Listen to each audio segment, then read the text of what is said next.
El síndrome meningio. Vamos a analizar la fisiopatología de la meningitis para tratar de comprender de dónde viene la clínica y cómo se generan las complicaciones. La fisiopatología es la herramienta central para comprender estos procesos. Con fines de organización, los componentes del síndrome, los signos y síntomas, se han clasificado en componentes que corresponden a las lesiones de determinadas estructuras o que alteran determinados mecanismos. Y esto nos permite organizar la clínica para entender a qué responden ciertos signos y síntomas. Hecho todo esto, vamos a tratar de comprender cuáles serían las bases del diagnóstico y las directrices del tratamiento. Definiciones operacionales básicas. La meningitis básicamente es un trastorno irritativo o inflamatorio de las leptomeninges y de las porciones del tejido nervioso que son adyacentes a ella. Hablamos de una encefalitis cuando la infección afecta el parénquima cerebral exclusivamente. Mielitis cuando la infección afecta a la médula espinal y una encefalomielitis cuando la infección afecta al cerebro y la médula espinal.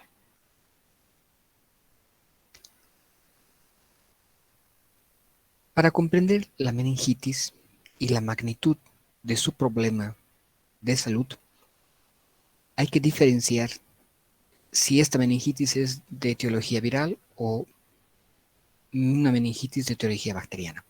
Cuando es una meningitis viral o meningitis aséptica, porque no se puede rescatar un microorganismo bacteriano por el cultivo, de allí viene el término de aséptica. Ahora sabemos que la mayor parte de estas meningitis, si bien no son producidas por bacterias, lo son por los virus. Tienen una manifestación clínica que generalmente no tiene todos los componentes del síndrome meningio. Esta forma de meningitis responde principalmente a ambientes en los que la distribución con los hábitos personales, los factores educativos y los estilos de vida son secundarios a poblaciones de riesgo, bajo nivel de escolaridad, problemas económicos significativos y como consecuencia todo lo que viene acompañado a esta población de riesgo. Mayor contacto directo con los exudados de la nariz y la garganta porque están más juntos, a veces las heces de las personas infectadas, la diseminación se produce más frecuentemente en estos espacios.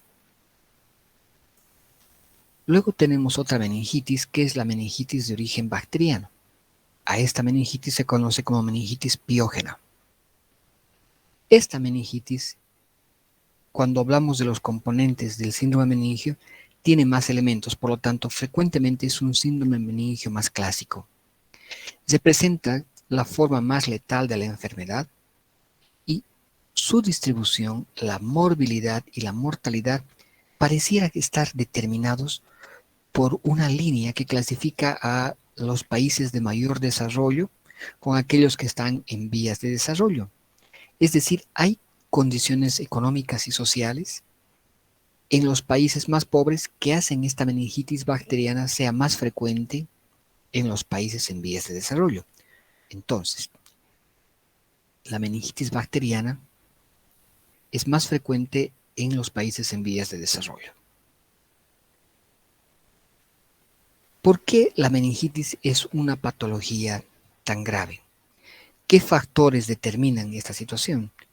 Además de entender de que esta infección se va a producir en uno de los órganos más nobles, que es el sistema nervioso central, uno de los sistemas más nobles.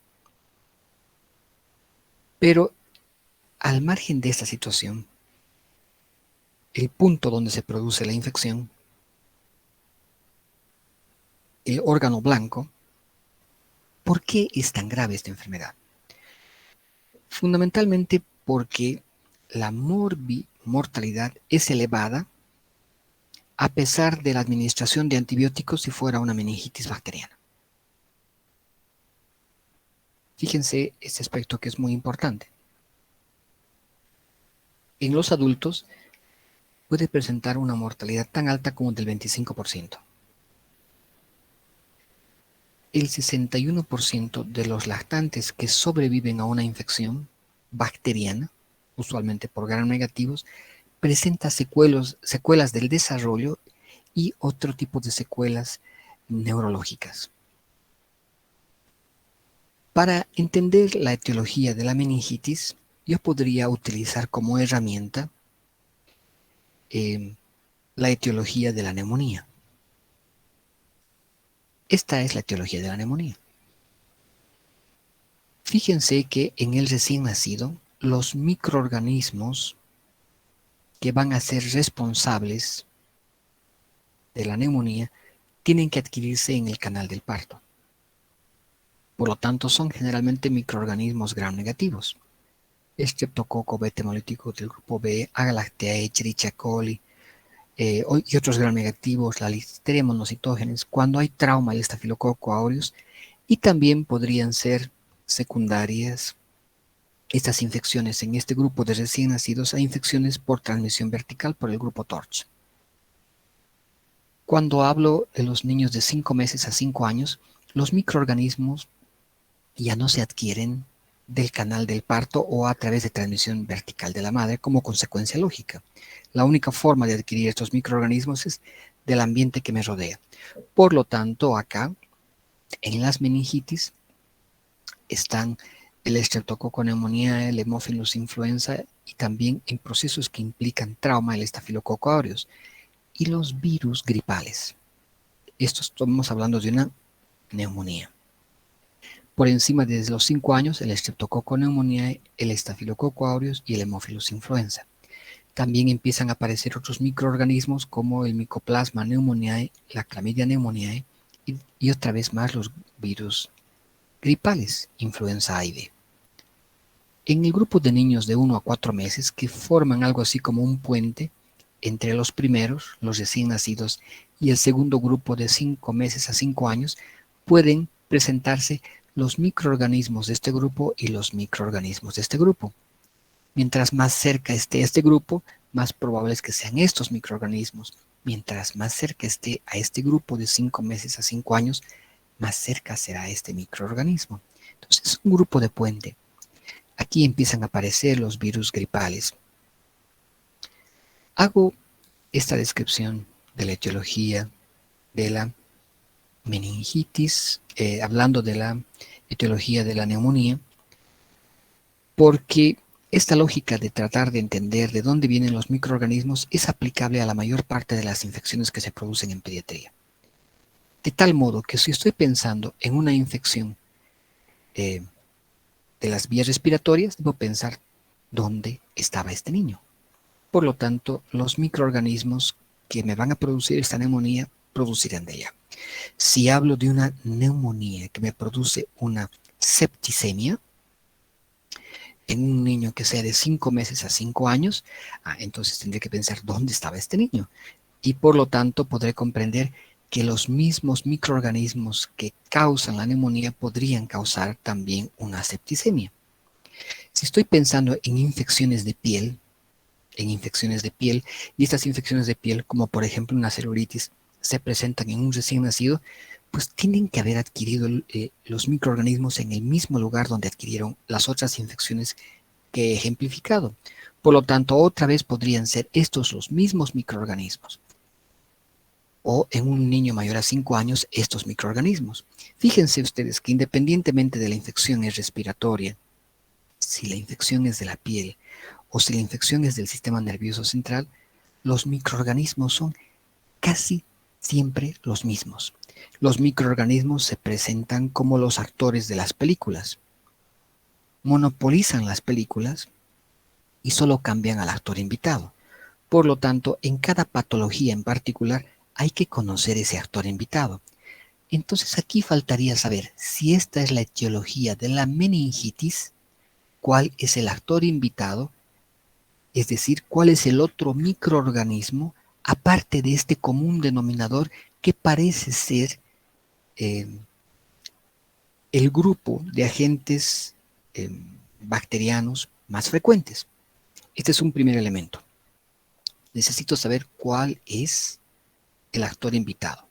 Si conozco el actor invitado y sé esta base de información, podría decir con pocas probabilidades de equivocarme la mayor parte de las infecciones. Neumonías, infecciones respiratorias, infecciones de piel, infecciones de las vías respiratorias altas, etc. Y también tendré que ver algunas otras particularidades, por ejemplo, qué virus podrían cambiar. Bueno, entonces ya saben, esta es la etiología de una neumonía. Y si pregunto, ¿y cuál es la etiología de la meningitis? La misma. Solo necesito conocer cuál es el actor invitado y dos, cómo varían los virus en la meningitis. El actor invitado en la meningitis y sospechar de este actor invitado va a depender de dónde adquirió la información, de dónde adquirió la infección, de dónde adquirió la infección.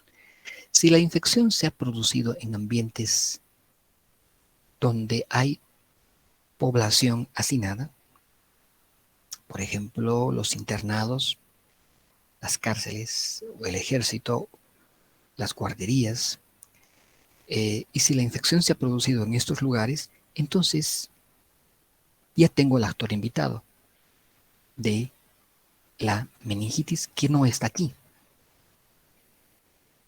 El invitado sería la Neisseria meningitidis. Entonces, fíjense ustedes que la Neisseria meningitidis es un actor invitado.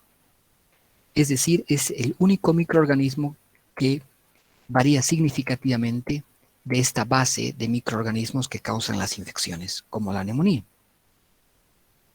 Y que este microorganismo solo se produce en pacientes en condiciones de hacinamiento. Si uno se preguntaría a pensar, ¿y cuál será la principal etiología de la meningitis en general?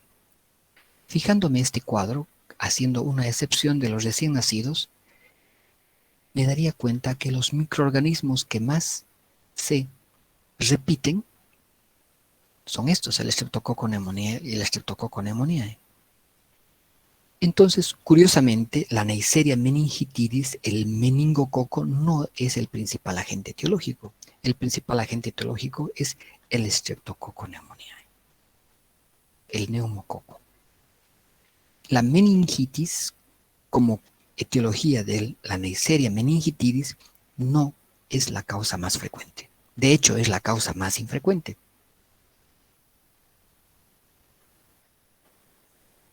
Ahora necesito saber qué otras particularidades hay en este grupo para considerar cuando recuerde esta información y haga mis análisis.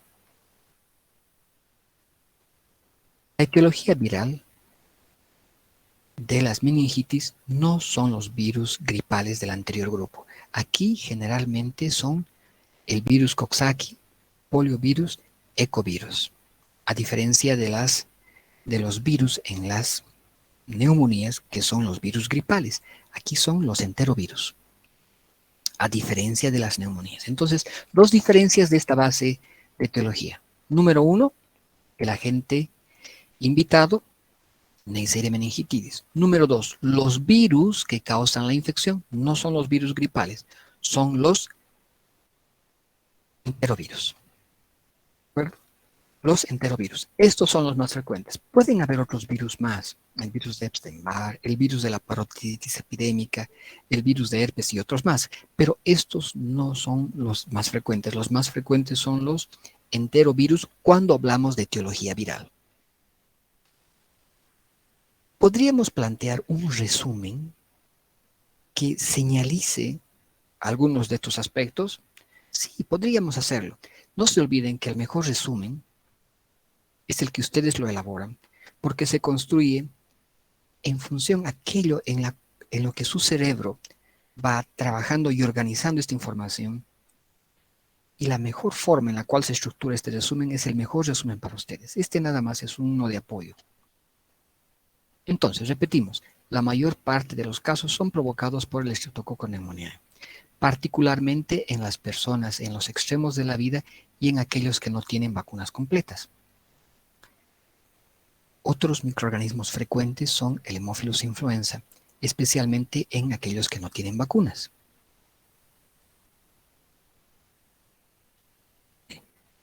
Neumonía, Haemophilus influenza. Estreptococo neumonía, Haemophilus influenza.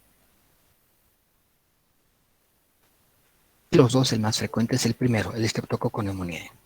La Neisseria meningitidis, que es el microorganismo invitado, no es el más frecuente y se genera en condiciones particulares.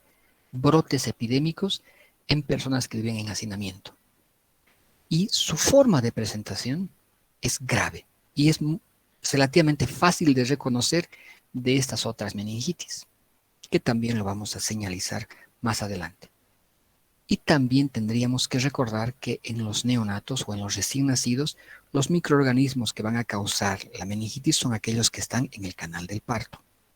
Streptococcus del grupo B y otras enterobacterias que se adquieren en el canal del parto. Y cuando hablamos de procesos traumáticos o neuroquirúrgicos, los estafilococcus aureus en general, no solo en los neonatos. En los inmunodeprimidos puede haber de todo, gram positivos, gram negativos y anaerobios.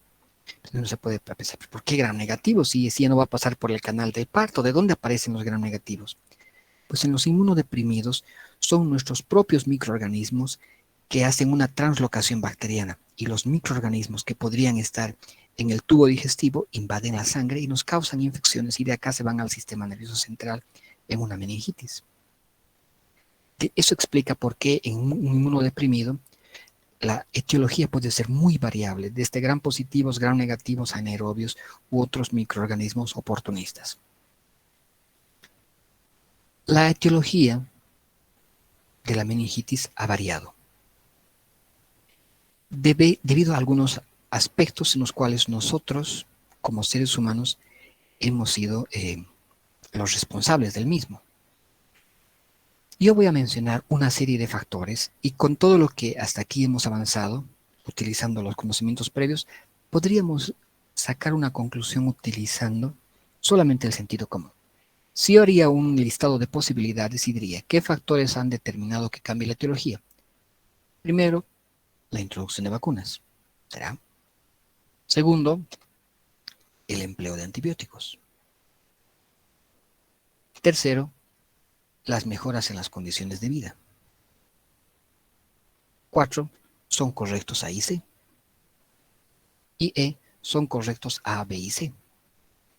Si ustedes tendrían que responder esta pregunta, ¿cuál sería su respuesta? D. A y C. A y C. En realidad sí, esa sería la respuesta. ¿Y por qué no B? Que es el empleo de antibióticos. ¿Por qué no D? Porque al inicio de esta charla hemos dicho que esta infección es grave cuando la etiología es bacteriana y pese a esto hemos utilizado antibióticos. Por eso es una infección tan grave, porque pese a haber utilizado antibióticos, es una infección grave.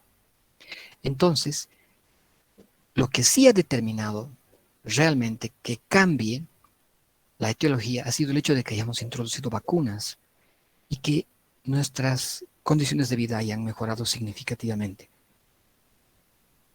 Veamos la fisiopatología en eventos muy puntuales. Primero, necesitamos saber cómo llega el microorganismo al sistema nervioso central. Lo hace necesariamente habiendo roto la barrera hematoencefálica. Por lo tanto, necesariamente tiene que atravesarla. ¿Cómo lo hace? Pues podría hacerlo a través de una complicación de una infección de las vías aéreas. Podría hacerlo directamente a través de una fractura craneana, una herida de bala, una punción lumbar o por contaminación en una cirugía.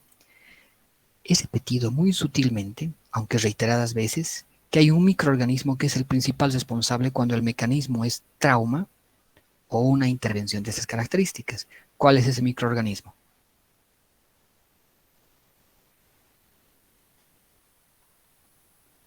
Staphylococcus aureus. El Staphylococcus aureus, correcto.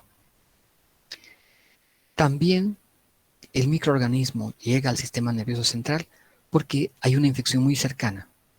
por ejemplo, una otitis media aguda con derrame, que no se ha manejado bien. Una vez que el microorganismo atraviesa esta barrera y llega al sistema nervioso central, pues va a ocurrir lo que pasa en cualquier infección. Va a haber una replicación. Y como todo en la vida, crecen, se multiplican y mueren. Crecen, se multiplican y mueren. Pero este proceso de destrucción no solo se va a producir por un proceso de muerte natural de los microorganismos que nos están invadiendo, sino que también va a ser responsable por la defensa que nosotros vamos a hacer tratando de destruirlos. Entonces va a haber una importante replicación y una importante destrucción. Como consecuencia de este proceso, se van a desencadenar todos aquellos procesos inflamatorios, endotoxinas, fragmentos de la pared celular, y todo esto va a ser leído en nuestro sistema de defensa como las peores noticias posibles.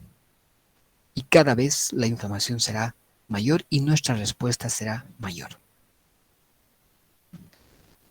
Entonces se producirá una liberación importante de mediadores inflamatorios, determinando una inflamación cada vez más importante.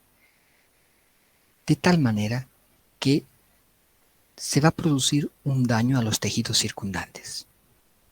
Es decir, que por defendernos vamos a destruir las bacterias, pero también vamos a destruir todo lo que esté alrededor de las bacterias. Va a haber un daño colateral. Bien, esta situación de inflamación progresiva va a facilitar esta lesión de las paredes que funcionan como barreras. Y por lo tanto, todo aquello que está ocurriendo en el sistema sanguíneo, en el lugar de la infección, va a atravesar estas barreras y van a pasar al líquido cefalorraquídeo. Entonces, en el líquido cefalorraquídeo vamos a ver el reflejo de toda la pelea.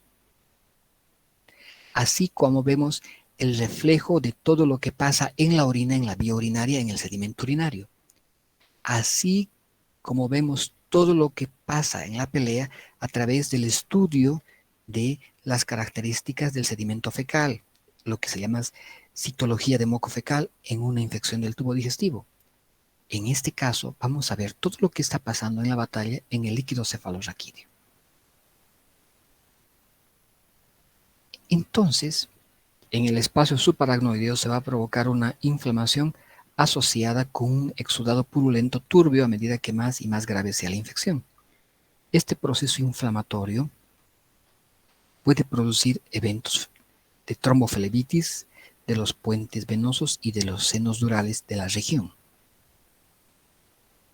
La inflamación, que hemos dicho que es progresiva, va a producir una congestión y un infartamiento de los tejidos circundantes. Y en una fase avanzada se produce un engrosamiento de las meninges y se forman adherencias. Estas adherencias pueden provocar lesiones de los nervios craneanos con parálisis resultantes. Y también pueden interferir sobre el flujo del líquido cefalorraquídeo y causar hidrocefalia. En particular, esto ocurre en las meningitis bacterianas o piógenas que hemos dicho que son las más graves. Y podríamos tener en niños como una complicación una hidrocefalia, viendo este aspecto del signo del sol poniente, y si le haríamos una ecografía o una tomografía, una ecografía transfontanelar o una tomografía, podríamos ver cómo los ventrículos están llenos de líquido. Y a veces son tan grandes que terminan prácticamente desplazando el tejido encefálico y donde la mayor parte del contenido es líquido. Hasta aquí, hasta esta parte, podríamos hacer otro resumen. Entonces, los microorganismos tienen un ciclo. invaden, crecen, se reproducen y mueren. Este ciclo desencadena una reacción inflamatoria progresiva que activa los mecanismos de defensa. Los sistemas de defensa eliminan los microorganismos, pero también dañan los tejidos circundantes y la pared capilar. Este daño produce una ruptura de la barrera, lo que explica que el resultado de esta destrucción, de esta batalla, de esta pelea, se va a ver en el líquido cefalorraquídeo, donde voy a encontrar todas las sustancias que normalmente no están allá. La reacción de defensa, por lo tanto, va a tener daños colaterales y mientras más tarde sea el tratamiento y más inapropiado sea el mismo, mayores serán las secuelas. Veamos la clínica. Nuestra necesidad de organizar lo que aprendemos obedece a esta forma de presentación que a continuación les hago. Organizar los signos y síntomas en componentes. De esta manera podríamos decir que los signos y síntomas de daño encefalítico generalmente serían un determinado grupo de estos signos y síntomas. Los signos y síntomas que se presentarían como consecuencia de la hipertensión endocraniana serían un determinado grupo de signos y síntomas. Los componentes de esta irritación radicular de las raíces nerviosas que están en el sistema nervioso central también darían un determinado conjunto de signos y síntomas. La infección como tal daría un determinado conjunto de signos y síntomas. Estos componentes, por supuesto, van a tener un común denominador en las alteraciones en el líquido cefalorraquídeo, donde vamos a ver la evidencia de esta pelea. Por la pérdida de la permeabilidad y la invasión al mismo. Entonces, cuando están compuestos todos estos componentes presentes, de signos y síntomas que sean responsables fundamentalmente del daño encefalítico, de la hipertensión endocranial, de la irritación de los nervios o de la infección en general, se conoce como síndrome meningio completo. Están los 4 componentes. Cuando solamente están presentes uno o 2, pero no los 4, menos de 4 en general, diríamos que es un síndrome meningio incompleto. De este modo, en realidad no estaríamos complicando, lo que estaríamos es organizando para tratar de comprender qué signos y síntomas son responsables de cada uno de ellos. Veamos, por ejemplo, el componente encefalítico. ¿Qué signos y síntomas son más atribuibles a un daño encefalítico? Fundamentalmente la cefalea. En un niño más pequeño estaría la irritabilidad, porque ya no es un niño más pequeño o un lactante no va a poder decir que le duele su cabeza. Se pondrá a llorar. Las alteraciones del sensorio, por supuesto. Lo que decía, irritabilidad. Las convulsiones. Entonces, estos componentes de la clínica son atribuibles más a un daño encefálico. Más a un daño encefálico. No exclusivamente de estos, pero más atribuibles a este daño. Entonces, los hemos organizado a estos 4 componentes en el componente encefalítico. ¿Qué signos y síntomas son característicos de una hipertensión endocraniana? Otra vez la cefalea. En este caso, ya la cefalea no solamente es por la itis del componente encefálico, no es por la encefalitis, sino también es por la hipertensión endocraniana. Las parálisis de los nervios craneanos, los vómitos explosivos, las fontanelas abombadas cuando es un lactante. Puedo palpar cómo esta fontanela está abombada. Si es un niño pequeño donde no se han cerrado todavía las fontanelas, puedo tener un aumento del perímetro cefálico más allá de lo esperado y que además varía muy rápido. podría ver si hago una valoración del fondo de ojo, un edema de papila. Entonces, este sería un componente de signos y de síntomas que son más atribuibles, no exclusivamente, pero más atribuibles a una hipertensión endocraniana. Van a encontrar en muchos libros hablar de la tríada de la hipertensión endocraniana. Si bien todos estos componentes son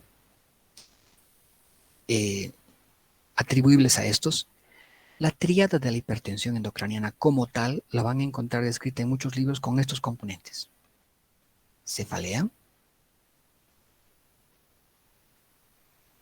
vómitos explosivos y edema de papila.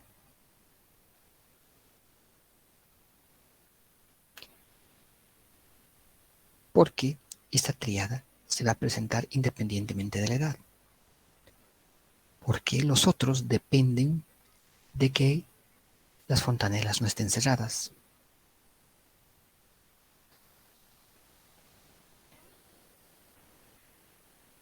Entonces, para entender esto, podría imaginar esta pregunta: ¿cómo se dañan los pares craneales? Podría imaginar con todo lo que hasta aquí hemos dicho. El tercer par, el motor ocular común, se daña fundamentalmente por la lesión secundaria a la hipertensión endocraniana por su trayecto intracraneal. ¿Por qué? Porque la porción que está dentro del cráneo no tiene recubierta ósea, no tiene protección ósea, está expuesto a los cambios de presión. Entonces se daña fundamentalmente por la hipertensión endocraniana, por su trayecto intracraneal, que no está protegida por una cubierta ósea. Entonces es vulnerable a la presión, fundamentalmente. Cuando hablamos del octavo par, por ejemplo, las lesiones resultantes de los daños son producidos por los microorganismos y la respuesta generada por el organismo. Es decir, por las lesiones que producen los microorganismos que nos atacan y las que producimos nosotros por destruirlos, generando daños colaterales.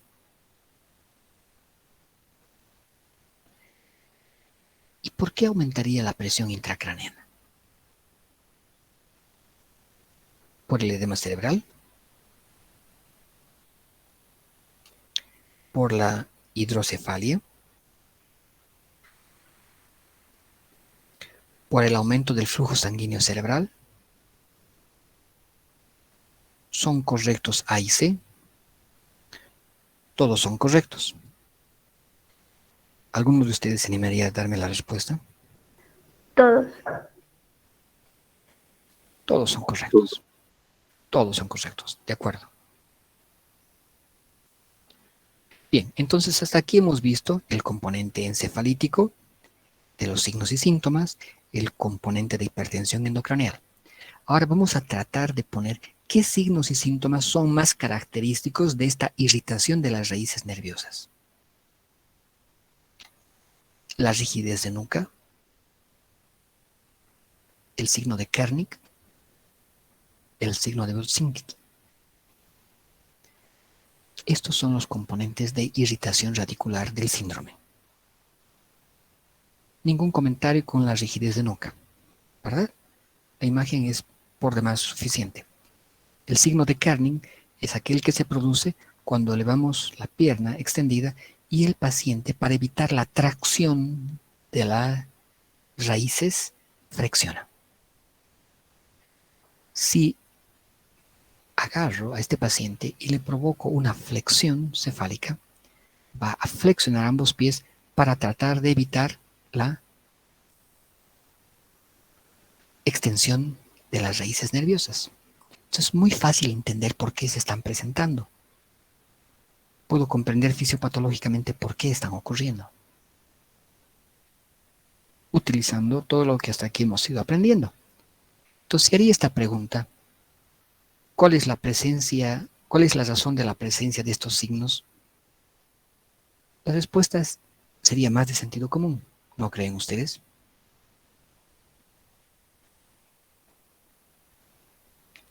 reflejan la resistencia al estiramiento, porque al estirar provocan dolor. Entonces reflejan la resistencia al estiramiento doloroso de las meninges inflamadas y las terminaciones nerviosas, las corrientes radiculares entre el límite lumbar y la cabeza. Entonces, esta irritación de las raíces raquídeas por inflamación de las meninges de cualquier etiología, pero más importante en las de origen bacteriano.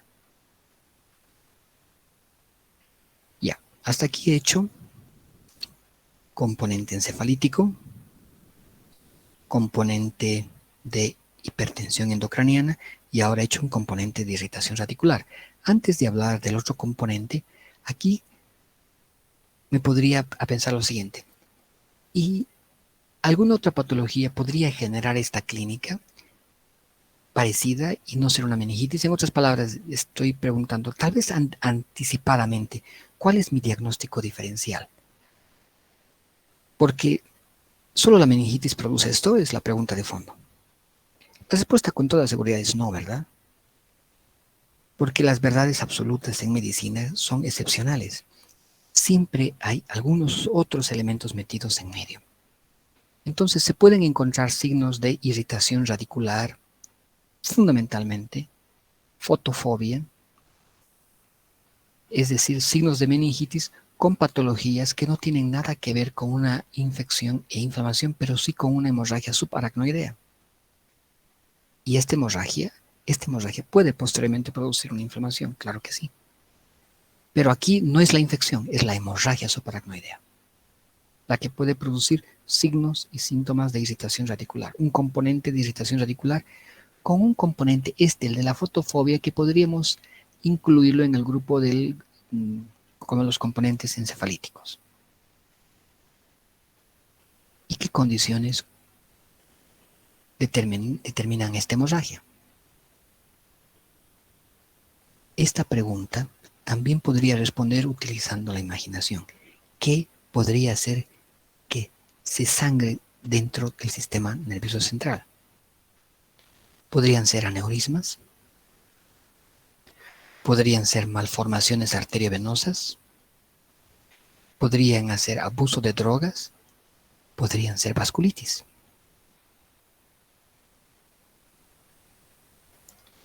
Aquí tenemos aneurismas. Ahora vamos a hablar del otro componente. Hasta aquí hemos dicho, hay un componente encefalítico, un componente de hipertensión endocranial, un componente de irritación endocranial, de irritación radicular. Y ahora nos faltaría el componente infeccioso. ¿Qué signos y síntomas son característicos de la infección?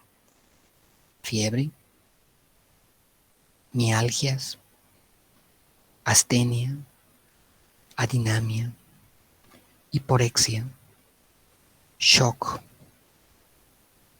hemorragias, un síndrome hemorragíparo, púrpuras, petequias, equimosis. Todos estos son altamente sugerentes de que hay una infección.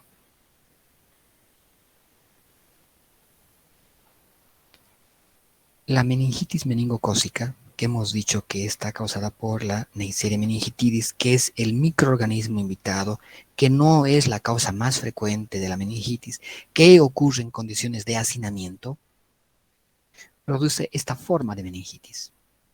Una meningitis muy grave, una clínica muy marcada, un síndrome meningio completo casi seguro, con un síndrome hemorragíparo asociado. Un síndrome hemorragíparo. Por lo tanto, yo diría que si tengo un síndrome meningio con un síndrome hemorrágico, como el que veo acá, donde veo estas lesiones importantes, púrpuras palpables, hay que pensar en una meningitis. ¿Hay alguna asociación de mal pronóstico? Es decir, si encuentro esto y esto, ¿esta infección es grave? Pues sí. ¿Cuáles serían? Shock. Lógico, ¿no creen ustedes? Si tengo un paciente que se está choqueando, no está yendo nada bien. Ok, uno sería el shock. ¿Cuál es el otro componente de mal pronóstico? El síndrome hemorragíparo. Por lo tanto, si tengo un paciente que tiene shock y tengo un síndrome hemorragíparo, mal pronóstico. Probablemente sea una meningitis meningocócica o una forma grave de una meningitis o una meningitis mal controlada, maltratada, no diagnosticada oportunamente.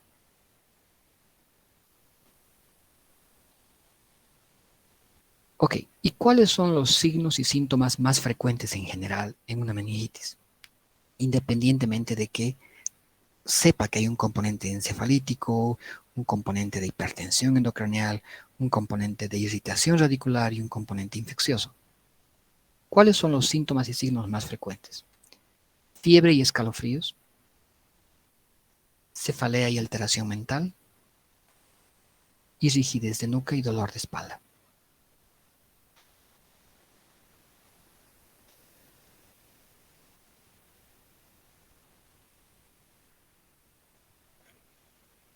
Podría responder también diciendo un componente infeccioso, un componente encefalítico y un componente de irritación radicular.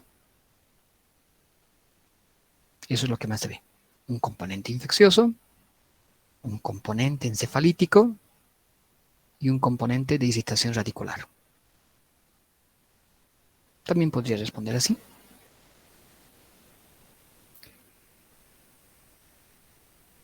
De estos 5 componentes, los más frecuentes son estos 3.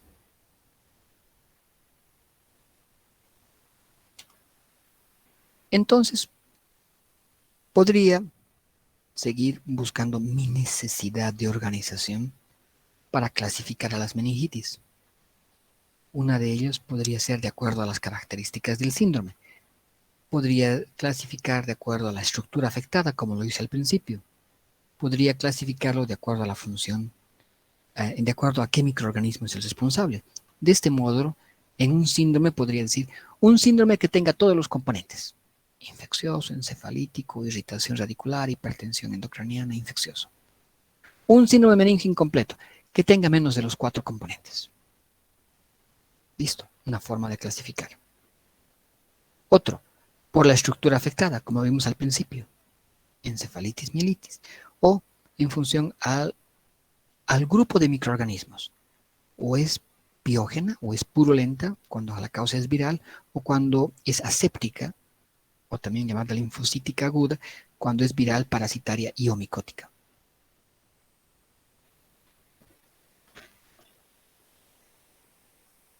Eso es importante saber. Cuando estamos estudiando un síndrome meningio, siempre buscamos un síndrome meningio completo. Es probable que si tienen una meningitis bacteriana y sea un adulto, tengan un síndrome meningio completo. Si tienen un lactante menor, así sea una infección bacteriana, es muy probable que no tengan un síndrome meningio completo. Por lo tanto, el diagnóstico de meningitis es más difícil.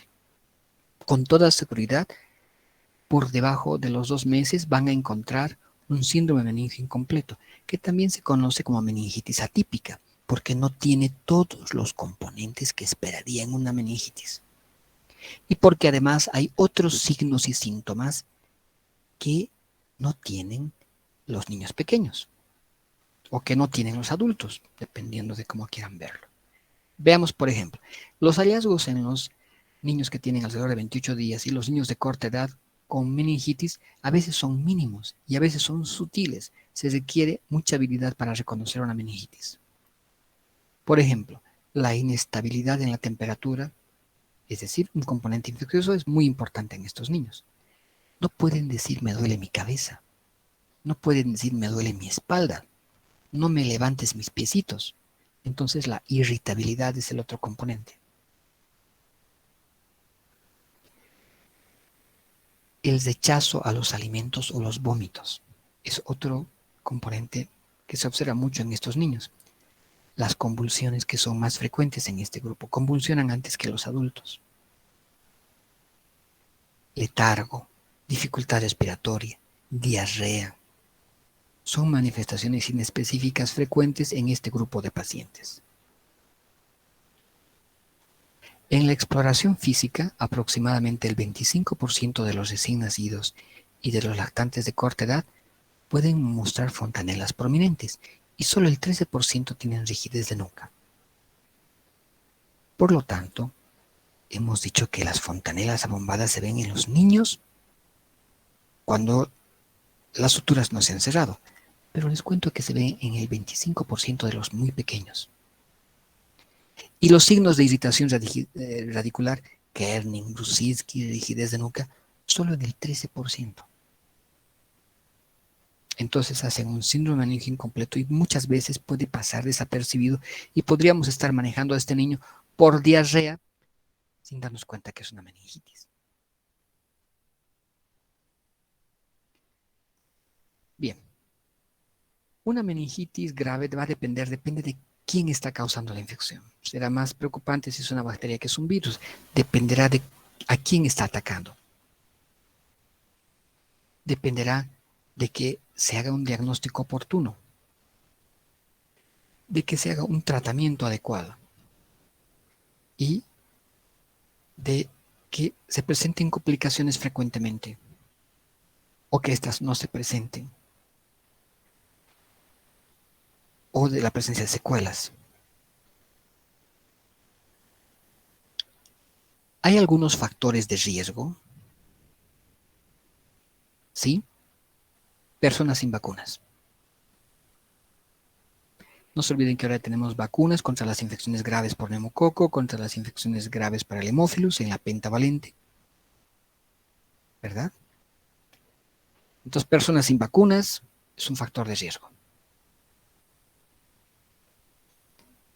Lo que hemos dicho, traumatismos o cirugías del sistema nervioso central. ¿Cuál es el microorganismo estrella? Voy a volver a repetir esa pregunta para que quede bien grabado. ¿Qué microorganismo, perdón? Staphylococcus aureus. Estafilococo aureus. Entonces, si tengo un paciente que ha tenido un traumatismo encefalocraniano o que ha sido sometido a una cirugía y me se presenta meningitis, siempre debo pensar primero en este germen invasivo que es el estafilococo.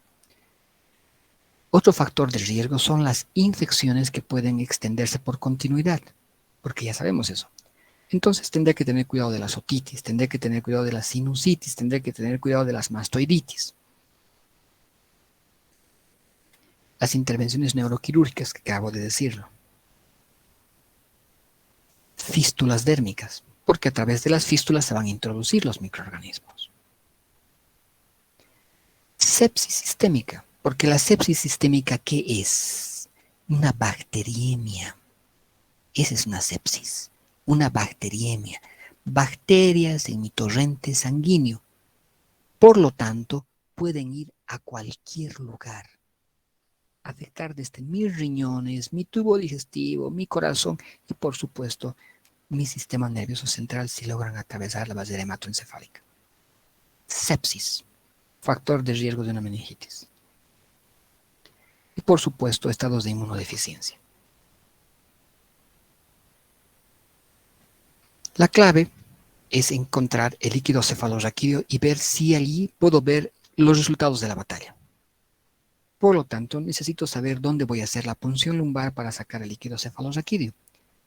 En el adulto se hace entre las vértebras lumbares L3 y L4, y en los niños se hace entre L4 y L5. Estos son los lugares escogidos debido a las facilidades anatómicas que posee la columna en ese nivel y que la médula termina entre L1 y L2 en adultos. Si termina entre 1 y L2 en adultos, entonces puedo hacer entre L3 y L4. En los niños la médula termina entre L2 y L3. Entonces tengo que hacer más abajo, entre L4 y L5, para no puncionar la médula.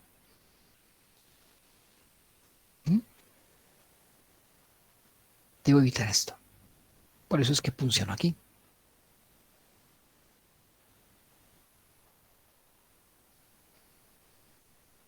Un niño, un adulto. Entonces, en el diagnóstico, la anamnesis, como en todo lo que estamos aprendiendo, es el evento central. El examen físico y la interpretación del mismo es fundamental. Sea que se organicen en su cabecita en carpetas, con carpetas que digan componente encefalítico, componente infeccioso, etc. Si les ayuda, maravilla. Perfecto. ¿Qué exámenes complementarios debo solicitar? Pues primero pediré un hemograma. Porque en el hemograma voy a ver si hay datos sugerentes de una infección bacteriana. Leucocitosis, neutrofilia, reactantes de fase aguda elevada. También me puede indicar si no tengo una hemorragia por una coagulopatía. ¿Qué tal si tengo una coagulopatía y yo agarro y le punciono esa médula a ese niño? Entonces, hemograma, reactantes de fase aguda, por ejemplo, PCR, procalcitonina, análisis bioquímicos, ADA, lactato. La punción lumbar es una de las herramientas centrales. Y en la punción lumbar debo hacer estudios microbiológicos. También muchas veces lo hago en la sangre. Generalmente, si tengo una meningitis, puedo tener una septicemia. Por lo tanto, haré un hemocultivo y también haré un cultivo de líquido cefalorraquídeo. Mi tinción de Gram va a salir antes que mi cultivo.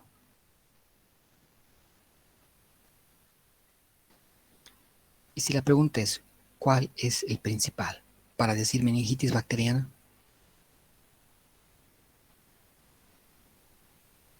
El cultivo de líquido cefalorraquídeo que identificaría si hay o no hay bacterias. De este modo podría decir es piógena o es aséptica. Si es aséptica, entonces deben ser virus o bacterias o parásitos o hongos.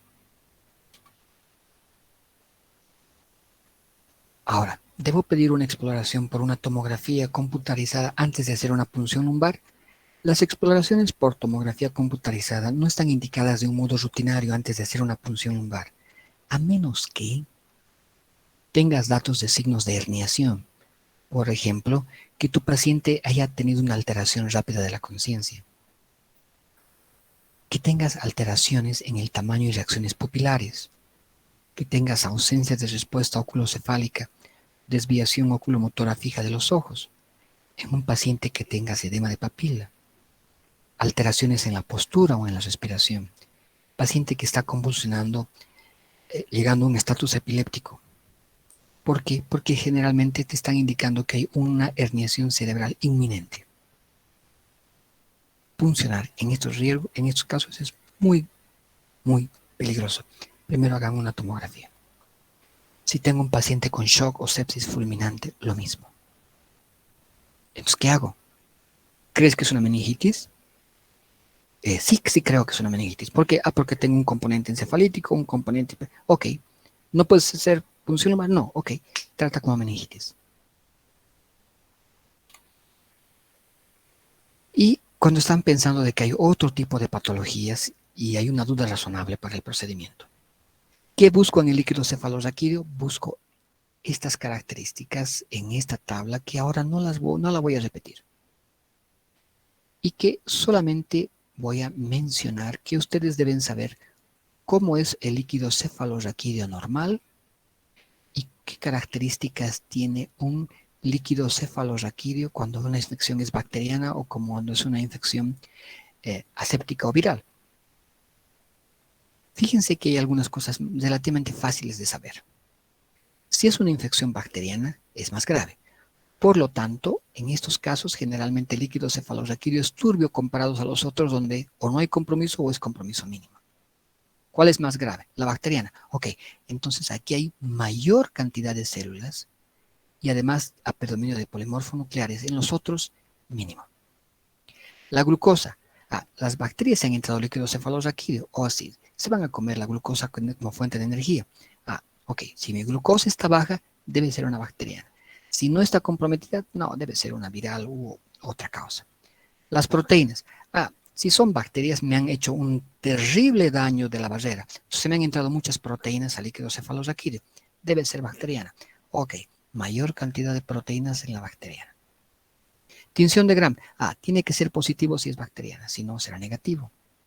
¿Se dan cuenta? Solamente utilizando el sentido común podría darme cuenta de los aspectos generales. Los detalles sí tienen que estudiar y se los voy a preguntar casi con toda seguridad en su examen, para que me digan este líquido cefalorraquídeo es sugerente de qué tipo de infección.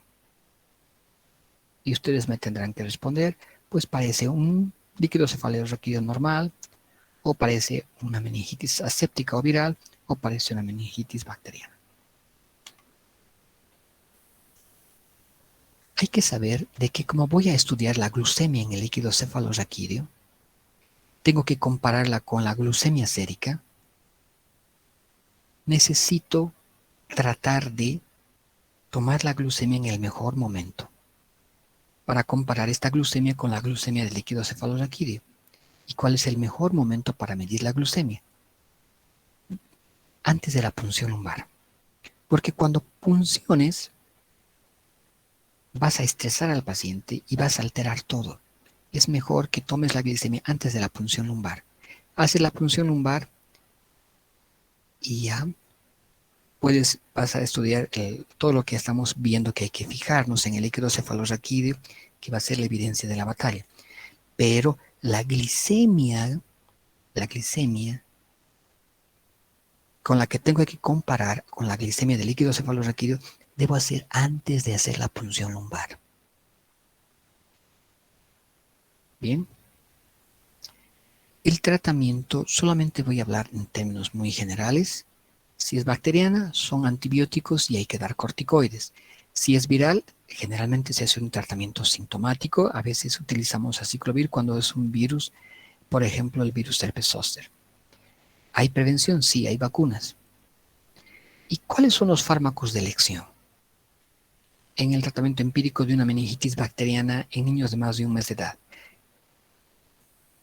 En los casos de sospecha de una meningitis bacteriana, esto también se aplica mucho en los adultos, se recomienda tanto vancomicina como una cefalosporina de tercera generación para el tratamiento empírico. ¿Por qué? Porque ahora hay mucha resistencia a la penicilina y también a las cefalosporinas. Por eso es que se asocian con vancomicina. ¿Para qué? ¿Para apuntar a la Neisseria meningitidis? No, si hemos dicho que la Neisseria es el actor invitado. Aunque se llame meningococo, el microorganismo más frecuente es el Streptococcus pneumoniae. Están haciendo esto para apuntar al Streptococcus pneumoniae. La dosis de vancomicina es mejor que sea una dosis alta. Tampoco se debe utilizar vancomicina sola. Necesariamente tienes que asociarla a una cefalosporina de tercera generación. Asociando vancomicina con cefalosporinas de tercera generación hay un efecto sinérgico que se ha comparado inicialmente en modelos animales y que después se ha visto en niños y en adultos que es el mejor esquema. ¿Por qué tengo que dar corticoides en el tratamiento de una meningitis bacteriana? También podría responder esto utilizando el sentido común. ¿Alguno de ustedes se animaría a decirme?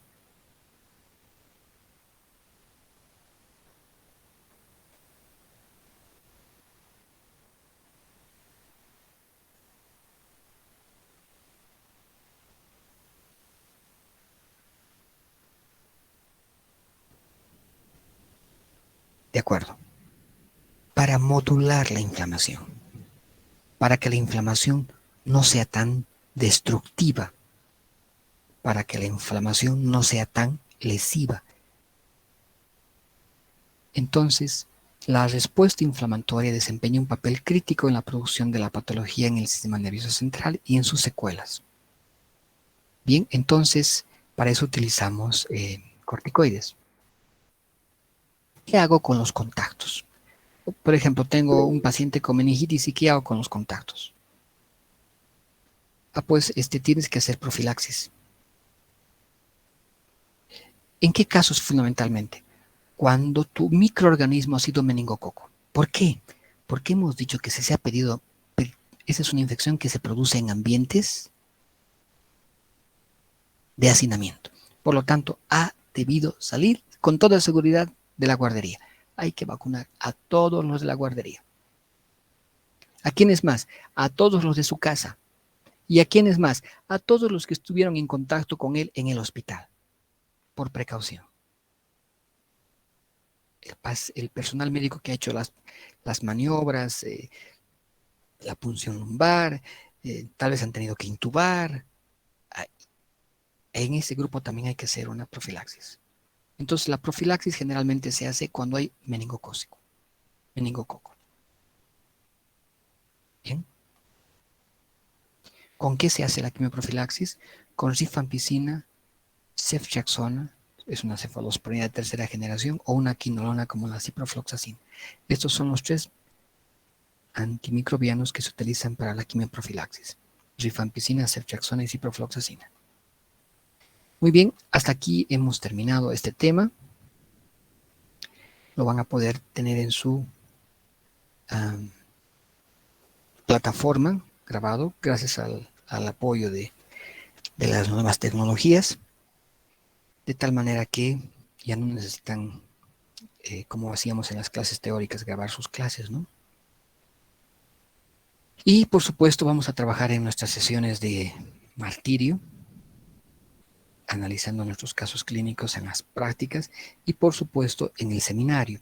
En el seminario, a los responsables de este tema les recomiendo tomar este material como base y a partir de aquí mejorar, ampliar, clarificar todo aquello que para ustedes falta en esta presentación. Bien, creo que hemos utilizado exactamente el tiempo necesario. Son las 8 de la noche, así que estamos en condiciones de finalizar esta actividad. Agradecerles a todos por haberme acompañado en la grabación de este tema y nos estaremos reuniendo en nuestras actividades a continuación durante la semana.